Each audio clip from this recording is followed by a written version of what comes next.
The gym friend who wouldn't leave me alone call me Nolan. Some things start so quietly you don't even notice them beginning.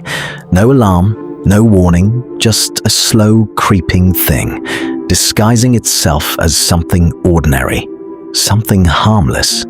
This started at a gym. I went almost every day after work. Same time, same machines, same faces. There's a strange intimacy in that.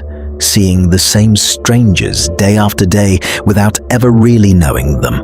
You nod, you half smile. You pretend it isn't social, then one day, you stop pretending.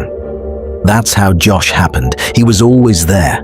Tight-fitted shirt, shaker bottle, that oversized duffel bag he carried like it held something important. He had the look of a man who needed to be taken seriously. At first, it was just a nod, then a chin raise, then words. It started the day he asked me to spot him. Reasonable enough, normal enough. I stood behind the bench. He lifted, struggled on the last rep. I helped guide the bar back. He sat up and immediately started talking. How long had I been lifting? What was my split? Where was I from? What did I do for work? Did I live nearby? I kept my answers vague. The general area, nothing specific.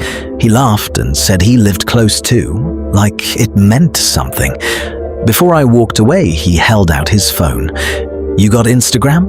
I followed him back. Didn't think twice about it. I should have. For a few weeks, everything seemed normal. He'd come over at the gym, ask what I was training, give unsolicited advice like he was my coach. He sent memes, gym fails, bodybuilder edits. I'd react with a laughing emoji and move on. I told myself he just wanted a gym friend. Then he invited me to a local festival, food trucks, live music, afternoon drinks. I hesitated, but said yes. If it gets weird, I can leave. I was right about the weird part, wrong about the leaving. Outside the gym, Josh was different. The controlled energy was gone, replaced by something louder, something that had no edges. He ran up grinning like we hadn't seen each other in years. Then, without warning, he started doing voices, cartoon voices, high-pitched, nasal, then suddenly, deep, low, wrong. At first I laughed, caught off guard, but he kept going and going. After a few drinks, the jokes rotted. Shock value comments aimed at strangers passing by, families, children nearby.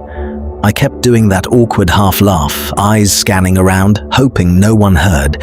A couple times I told him, "Dude, chill."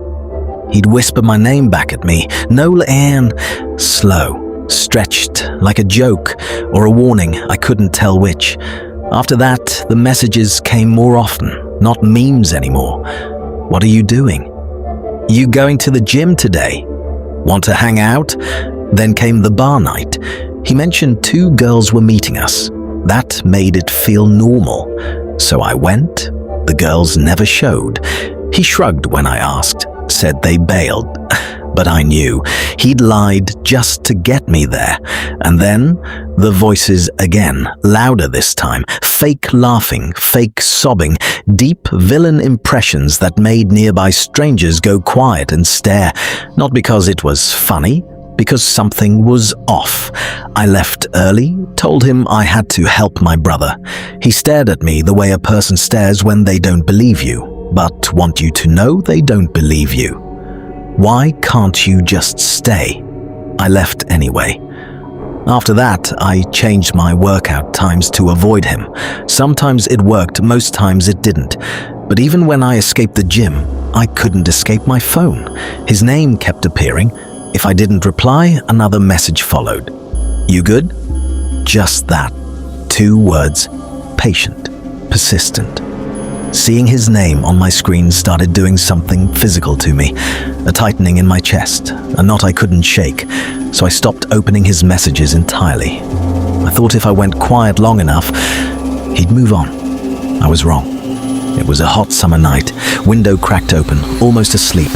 Then a sound, a voice, low, from somewhere in the dark outside, dragging out my name. Nolan. I sat up. Every hair on my arms stood straight. I looked through the blinds. The backyard was still empty as far as I could tell, but I felt it. Someone out there standing in the dark, watching my window. I messaged him. "Are you outside my house?" A few minutes passed. The message went seen. One word back. No, that was it. Nothing else. No explanation. No why would I be. No confusion. Just no. As if the denial itself